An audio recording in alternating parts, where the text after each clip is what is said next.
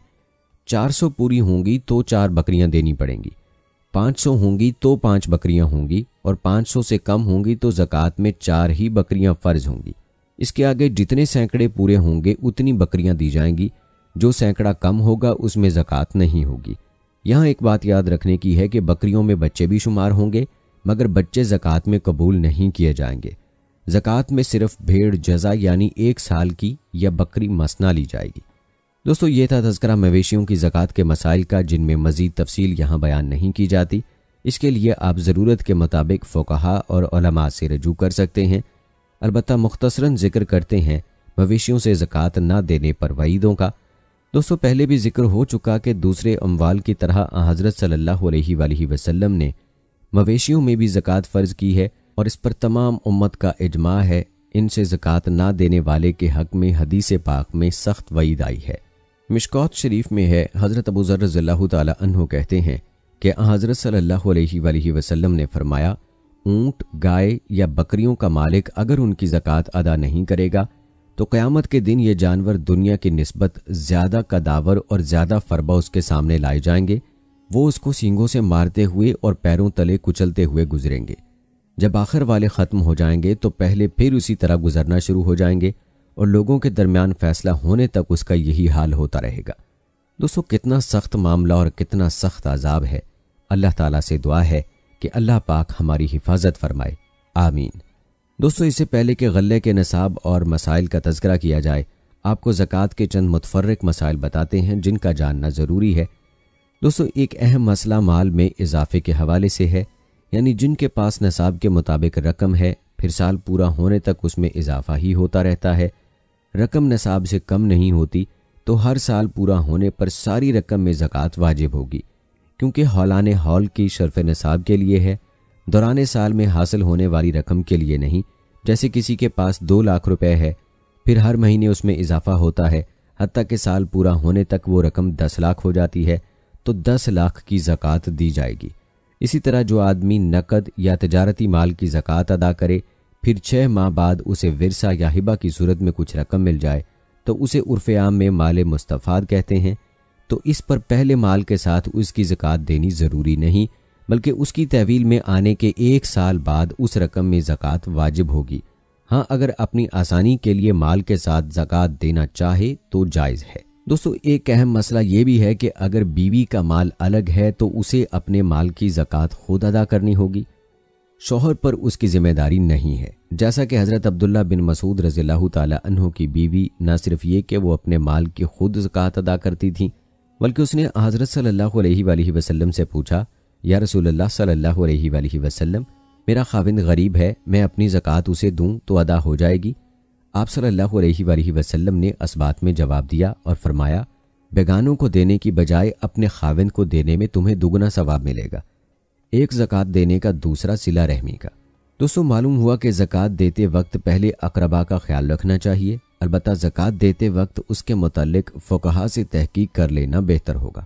دوستو، مال تجارت کی زکوٰۃ کے حوالے سے یاد رہے، ہر قسم کے تجارتی مال میں زکوٰۃ فرض ہے، اور اس کے ادا کرنے کے لیے ہولان ہول کی شرط ہے، جیسا کہ حدیث شریف میں آتا ہے۔ سمرہ بن جندب کہتے ہیں کہ جو مال ہم تجارت کے لیے تیار کرتے تھے، حضرت صلی اللہ علیہ وآلہ وسلم ہمیں سے زکوٰۃ دینے کا حکم فرماتے تھے۔ ایک شخص حماس نامی رنگے ہوئے کپڑوں اور تیر محفوظ رکھنے کے لیے ترکشوں کی تجارت کیا کرتا تھا۔ وہ کہتا ہے، امیر المومنین حضرت عمر رضی اللہ تعالی عنہ نے اس سے کہا، ان چمڑوں اور ترکشوں کی قیمت لگاؤ اور ان کی زکوٰۃ ادا کرو۔ دوستو، یاد رہے کہ زکوٰۃ ہر قسم کے سامان تجارت میں واجب ہے جب اس کی قیمت سونے چاندی کے نصاب کو پہنچ جائے۔ حافظ ابن تیمیہ رحمۃ اللہ علیہ فرماتے ہیں، محدود چند افراد کے سوا ائمہ اربعہ اور دیگر تمام ائمہ دین اس بات پر متفق ہیں کہ تجارت کے سامان میں زکوٰۃ واجب ہے، خواہ تاجر مقیم ہوں یا مسافر۔ ارزانی کے وقت سامان خرید کر گرانی کا انتظار کرنے والے تاجر ہوں یا عام دکاندار جو ہر وقت اور ہر نرخ پر خرید و فروخت میں مصروف رہتے ہیں، تجارت کا مال نئے یا پرانے کپڑے ہوں یا کھانے پینے کا سامان، ہر قسم کا غلہ، پھل، فروٹ، سبزی، گوشت وغیرہ، مٹی، چینی، دھات وغیرہ کے برتن ہوں یا جاندار چیزیں، غلام یا گھوڑے، خچر اور گدھے وغیرہ، گھر میں پلنے والی بکریاں ہوں یا جنگل میں چرنے والے ریوڑ، غرض تجارت کے ہر قسم کے مال میں زکوٰۃ فرض ہے۔ دوستو یہ تھے چند متفرق مسائل۔ اب بات کرتے ہیں غلے کی زکوٰۃ، عشر یا نصف عشر کے حوالے سے۔ یاد رہے کہ زمین سے پیدا ہونے والے غلے سے جو حصہ بطور زکوٰۃ ادا کیا جاتا ہے عشر کہلاتا ہے۔ عشر کا معنی ہے 10واں حصہ۔ بعض حالات میں زمین کی پیداوار کا 10واں حصہ واجب الادا ہوتا ہے، اس لیے اس کا نام عشر رکھا گیا ہے۔ جو کھیتی یا باغ، بارش، چشمہ یا نہر کے پانی سے سیراب ہو اور اسے تیار کرنے کے لیے کسی آلہ یا مشین سے پانی کھینچ کر دینے کی ضرورت نہ پڑے، یا ایسی زمین میں بوئی جائے جس میں پانی سطح زمین کے قریب ہے اور کھیتی یا درخت اپنی جڑوں کے ذریعے پانی چوس کر نشو و نما حاصل کر لیں، تو ایسی کھیتی یا باغات کے پھلوں میں عشر واجب الادا ہوتا ہے۔ اور جس کھیتی یا باغ کے پکانے اور تیار کرنے میں رہٹ، مشین یا کسی دوسرے مصنوعی آلات کے ذریعے کھینچ کر پانی دینے کی ضرورت ہو، اس میں نصف عشر یعنی 20واں حصہ ہے۔ اس کی وضاحت احادیث میں یوں بیان کی گئی ہے۔ عبداللہ بن عمر رضی اللہ تعالیٰ عنہ روایت کرتے ہیں کہ حضرت صلی اللہ علیہ وآلہ وسلم نے فرمایا، جو کھیتی بارش اور چشموں سے سیراب ہوئی ہو یا وہ بارانی ہو، اس میں عشر 10واں حصہ ہے، اور جو زمین جانوروں کے ذریعے یا کسی دوسرے طریقے سے پانی کھینچ کر سیراب کی جائے، اس میں نصف عشر یعنی 20واں حصہ ہے۔ دوستو اہل علم فرماتے ہیں کہ دونوں حالتوں میں کاشتکار کی محنت کا لحاظ رکھا جاتا ہے۔ چونکہ پہلی صورت میں محنت کم ہے اس لیے زکوٰۃ زیادہ ہے، یعنی پیداوار کا 10واں حصہ۔ دوسری صورت میں محنت زیادہ یا پانی قیمتاً خریدنا پڑتا ہے، جیسے نہری علاقوں میں آبیانہ ادا کیا جاتا ہے، یا اس کے حصول میں اخراجات بڑھ جاتے ہیں، جیسا کہ بجلی یا انجن سے چلنے والے ٹیوب ویل میں عموماً خرچ ہوتا ہے، تو ایسی صورت میں زکوٰۃ کم ہے، اسے 10ویں حصے سے گھٹا کر 20واں حصہ کر دیا گیا ہے۔ البتہ ذمہ کو چاہیے کہ اپنی نوعیت فقہا سے بیان کر کے، اپنا نصاب معلوم کر کے اپنا عشر اور زکوٰۃ ادا کیا کریں۔ البتہ غلے کے نصاب کے حوالے سے چند روایات آپ کو بتاتے ہیں۔ یاد رہے کہ زمین کی پیداوار سے عشر نکالنے کے لیے شریعت نے نصاب مقرر کر دیا ہے، جس کی پابندی لازمی ہے۔ اگر غلہ اس نصاب کو پہنچ جائے تو عشر واجب ہوگا، اور اگر نصاب سے کم رہے تو عشر واجب نہیں ہے، جیسا کہ حدیث میں ہے۔ حضرت صلی اللہ علیہ وآلہ وسلم نے فرمایا، گندم، کھجور اور دانہ جب تک 5 وسق تقریباً 20 من نہ ہو، اس میں زکوٰۃ و عشر واجب نہیں ہے۔ بعض لوگ قرآن اور حدیث سے استدلال کرتے ہوئے کہتے ہیں کہ زمین سے پیدا ہونے والی اجناس خوردنی میں کوئی نصاب نہیں ہے، بلکہ زمین سے پیدا ہونے والی ہر تھوڑی یا بہت چیز میں عشر یا نصف عشر واجب ہے۔ اگر زمین سے 10 سیر گندم پیدا ہوئی ہے تو اس میں سے 1 سیر یا آدھا سیر دینا واجب ہے، مگر یہ مسلک بجز امام ابو حنیفہ رحمۃ اللہ علیہ اور دیگر علماء کے کسی نے اختیار نہیں کیا۔ جمہور علماء اس کے خلاف ہیں، اور جمہور کا مذہب ہی صحیح ہے، کیونکہ آیت کریمہ اور حدیث شریف کے عموم کے 5 وسق والی حدیث نے تخصیص کر دی ہے۔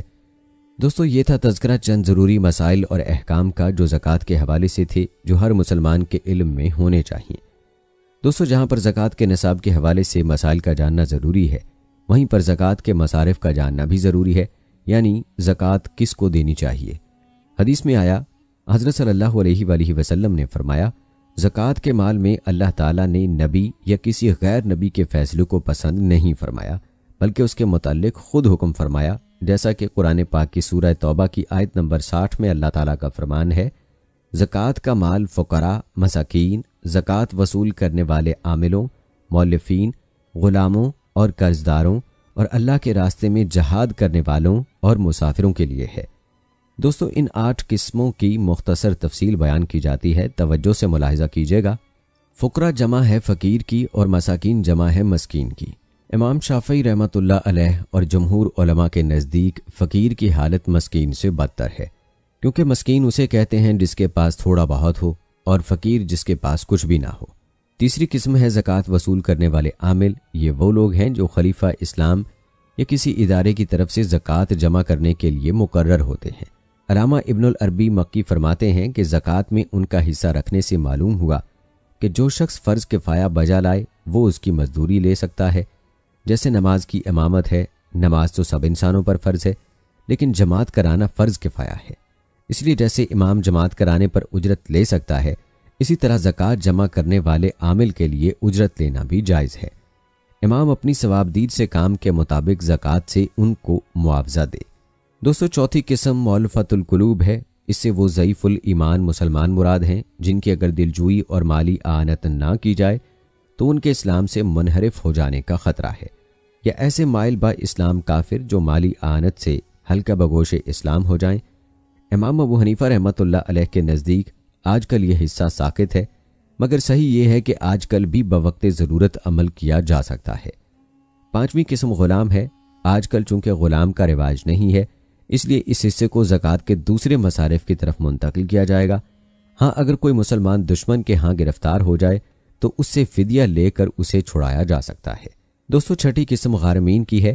ان سے مراد وہ مقروض ہیں جن پر اتنا قرض چڑھ گیا ہے کہ ان میں اس کے ادا کرنے کی سکت باقی نہیں رہی۔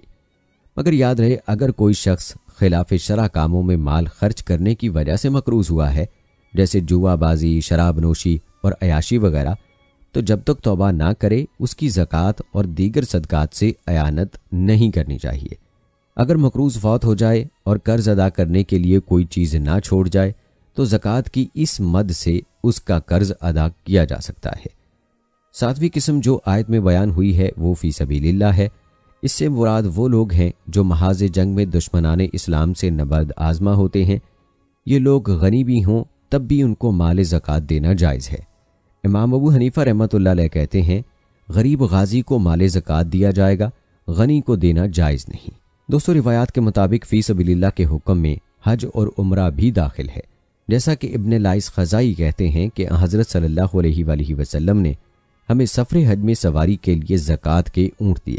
امام شوکانی رحمۃ اللہ علیہ اس کے علاوہ متعدد احادیث ذکر کرنے کے بعد فرماتے ہیں ان احادیث سے پتہ چلا کہ فی سبیل اللہ کی مد سے حج اور عمرے کے لیے جانے والوں کی امداد کی جا سکتی ہے اور ان کے سفر کا سامان وغیرہ تیار کرنا جائز ہے۔ اگر کوئی جانور جہاد فی سبیل اللہ کے لیے وقف ہے تو اس پر حاجی اور معتمر سفر کر سکتا ہے۔ اس طرح مدارس دینیہ پر جہاں مفلوق الحال غریب طلباء تعلیم پاتے ہیں، زکوٰۃ کا مال صرف کرنا جائز ہے۔ دوستو، آٹھویں قسم ابن السبیل ہے۔ اس سے وہ مسافر مراد ہیں جو اگرچہ اپنے وطن امیر ہیں مگر سفر میں اس کے پاس خرچ ختم ہو گیا ہے اور اس کے لیے گھر پہنچنا مشکل ہو گیا ہے۔ ایسے مسافر پر زکوٰۃ کا خرچ کرنا جائز ہے، اور جو دونوں جگہ محتاج ہیں اور بطری کے اولا مستحق ہیں۔ دوستو، یہ تھا تذکرہ مصارف زکوٰۃ کا جن کا تذکرہ قرآن پاک میں ہوا ہے۔ مزید تحقیق کے لیے ضروری ہے کہ علماء اور فقہاء سے رجوع کیا جائے۔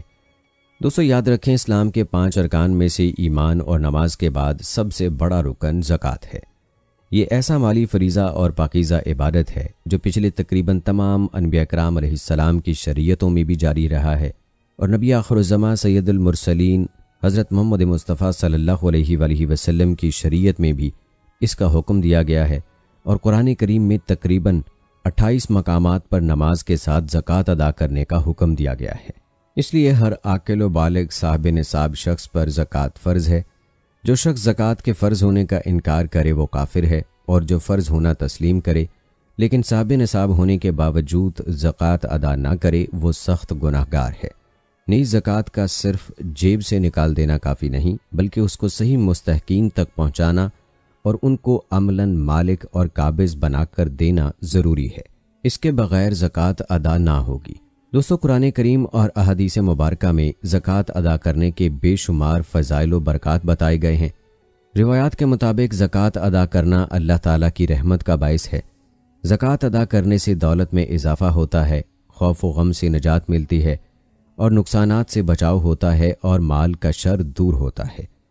زکوٰۃ انسان کو گناہوں سے پاک کر دیتی ہے اور جنت میں داخلے اور جہنم سے دوری کا ذریعہ ہے۔ اللہ جل جلالہ کے غضب و ناراضگی اور بری موت سے بچاؤ ہوتا ہے، اور اللہ تعالیٰ کی خوشنودی حاصل ہوتی ہے۔ دوستو، جس طرح زکوٰۃ ادا کرنے کے بے شمار فضائل اور فوائد قرآن و احادیث میں آئے ہیں، اسی طرح زکوٰۃ ادا نہ کرنے پر بڑی سخت وعیدیں آئی ہیں جن کا تذکرہ پہلے بھی ہو چکا ہے۔ دوستو، حضرت بریدہ رضی اللہ تعالیٰ عنہ سے روایت ہے کہ رسول کریم صلی اللہ علیہ وآلہ وسلم نے ارشاد فرمایا، جو قوم بھی زکوٰۃ نہیں نکالتی اللہ تعالیٰ اس کو قحط سالی میں مبتلا فرما دیتے ہیں۔ اس روایت سے معلوم ہوا کہ قحط سالی کا عذاب بھی زکوٰۃ ادا نہ کرنے کی وجہ سے آتا ہے کہ ضروریات زندگی کے ملنے میں تنگی ہو جاتی ہے۔ آج ہم میں اکثر مسلمان ضروریات زندگی کی کمی اور مہنگائی کے وبال کا شکار ہیں، لیکن شاید ہی یہ خیال کبھی ذہن میں آتا ہو کہ در حقیقت اس تنگی اور پریشانی کی ایک وجہ زکوٰۃ ادا نہ کرنا ہے۔ اگر زکوٰۃ کی چوری معاشرے سے ختم ہو جائے اور تمام صاحب نصاب مسلمان زکوٰۃ کے فریضے کو خوش دلی کے ساتھ انجام دیں تو اللہ تعالیٰ کی نعمتوں کی فراوانی ہو جائے اور ہر شخص کو بآسانی ضروریات زندگی حاصل ہوں اور ہر طرف خوشحالی ہی خوشحالی ہو۔ اللہ تعالیٰ ہر مسلمان کو یہ حقیقت سمجھنے اور اس پر عمل کرنے کی توفیق عطا فرمائے، آمین۔ ایک اور روایت میں حضرت عمر رضی اللہ تعالیٰ عنہ فرماتے ہیں کہ رسول اللہ صلی اللہ علیہ وآلہ وسلم نے ارشاد فرمایا، خشکی ہو یا سمندر، جہاں بھی مال ضائع ہوتا ہے وہ زکوٰۃ نہ دینے کی وجہ سے ہوتا ہے۔ اسی طرح حضرت انس بن مالک رضی اللہ تعالیٰ عنہ سے روایت ہے کہ رسول اللہ صلی اللہ علیہ وآلہ وسلم نے ارشاد فرمایا، اللہ تعالیٰ ایسے آدمی کی نماز قبول نہیں فرماتے جو زکوٰۃ نہ دیتا ہو، یہاں تک کہ وہ دونوں یعنی نماز اور زکوٰۃ کے حکموں پر عمل کر لے، کیونکہ اللہ تعالیٰ نے ان دونوں عبادات کو جمع فرمایا ہے، یعنی قرآن مجید میں دونوں کا حکم ساتھ ساتھ دیا ہے، تو تم ان کے درمیان تفریق نہ کرو، یعنی ان دونوں کو الگ الگ نہ کرو کہ نماز تو پڑھو مگر زکوٰۃ نہ دو۔ اگر ایسا کرو گے تو اللہ تعالیٰ تمہاری نماز بھی قبول نہ فرمائیں گے۔ دوستو یاد رہے کہ متعدد احادیث میں زکوٰۃ ادا نہ کرنے پر بڑی سخت وعیدیں بیان کی گئی ہیں، اس لیے جس مسلمان مرد و عورت پر زکوٰۃ فرض ہو اس کو اپنے اموال زکوٰۃ کا صحیح حساب لگا کر زکوٰۃ ادا کرنے کا اہتمام کرنا چاہیے، ورنہ دنیا اور آخرت دونوں میں زکوٰۃ ادا نہ کرنے کے وبال کا سامنا کرنا پڑے گا۔ دوستو پہلے بھی ذکر ہوا کہ زکوٰۃ ادا کرنے کے جہاں اور بہت سے فضائل ہیں، وہیں پر اس کی فضیلت اور فائدہ یہ بھی ہے کہ زکوٰۃ کا ادا کرنا برکت کا سبب ہے۔ یاد رکھیں جو شخص خدا اور رسول صلی اللہ علیہ وآلہ وسلم کے حکم کے مطابق اپنے مال سے غرباء و مساکین کا حق نکال دیتا ہے، اگرچہ وہ حق فرض زکوٰۃ کی شکل میں ہو یا نفلی صدقہ و خیرات کی صورت میں، اس کے مال میں برکت اور ترقی ہوتی ہے۔ صبح و شام ملائکہ اس کے مال میں زیارتی کے لیے دعا کرتے رہتے ہیں جو کبھی رائگاں نہیں جاتی۔ اللہ تعالیٰ نے قرآن میں اس ترقی کا وعدہ فرمایا ہے اور حضرت صلی اللہ علیہ وآلہ وسلم نے بھی متعدد احادیث میں اس کا ذکر فرمایا ہے۔ قرآن پاک کی سورہ بقرہ میں ارشاد باری تعالیٰ ہے، اللہ تعالیٰ سود کو مٹاتا ہے اور صدقات و خیرات کو بڑھاتا ہے۔ اسی طرح سورہ روم میں اس کی مزید وضاحت یوں فرمائی ہے، اور لوگوں کے مال میں زیادتی کرنے کے لیے جو سود تم دیتے ہو اللہ تعالیٰ کے نزدیک اس سے زیادتی نہیں ہوتی۔ ہاں اللہ تعالیٰ کی رضامندی حاصل کرنے کے لیے تم جو زکوٰۃ دیتے ہو تو ایسے لوگ کئی گنا مال اور کئی گنا اجر و ثواب کے مستحق ہیں۔ اور سورہ بقرہ میں ارشاد ہے، جو لوگ اپنے مال اللہ تعالیٰ کی راہ میں خرچ کرتے ہیں ان کی مثال ایسی ہے جیسے ایک دانہ بویا جائے جس سے 7 بالیں نکلیں، ہر بال میں 100 دانے ہوں، ایک دانے سے 700 دانے پیدا ہوئے، اور اللہ تعالیٰ جس کے مال کو چاہتا ہے اسے بھی کئی گنا زیادہ کر دیتا ہے، اور اللہ تعالیٰ وسعت اور علم والا ہے۔ دوستو یہ اللہ تعالیٰ کی شان ہے کہ اللہ تعالیٰ ایک کا بدلہ 700 عطا فرماتا ہے، اور پھر اللہ تعالیٰ کا فرمانا ہے کہ جس کے لیے چاہتا ہے کئی گنا زیادہ کر دیتا ہے۔ قرآن پاک کے علاوہ حدیث پاک میں اس کا ذکر ملتا ہے۔ حضرت ابو ہریرہ رضی اللہ تعالیٰ عنہ کا بیان ہے کہ حضرت صلی اللہ علیہ وآلہ وسلم نے فرمایا، ایک دفعہ ایک آدمی بیابان جنگل سے گزر رہا تھا، اس نے بادل سے آواز سنی، فلاں شخص کے باغ کو پانی دو۔ ادھر دیکھتا ہے کہ بادل ایک طرف ہٹ گیا اور کھلے میدان میں برسنے لگا۔ وہ وہاں پہنچا تو دیکھا کہ اس میدان کی تمام چھوٹی موٹی ندی نالیوں کا پانی جمع ہو کر ایک بڑے نالے میں بہنے لگا۔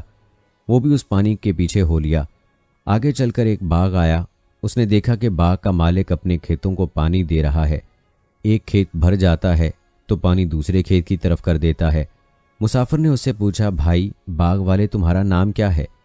اس نے وہی نام بتایا جو مسافر نے بادل سے سنا تھا۔ پھر باغ والا بولا، اللہ کے بندے، آپ نے میرا نام کیوں پوچھا ہے؟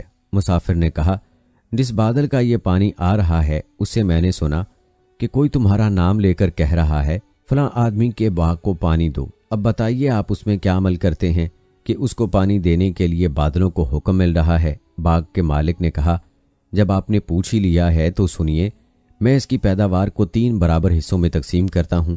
ایک حصہ سائلین، مسافروں اور مسکینوں میں خرچ کرتا ہوں، ایک حصے سے اپنا اور اپنے بچوں کا پیٹ پالتا ہوں، تیسرا حصہ اس باغ کی اصلاح اور دیکھ بھال میں لگا دیتا ہوں۔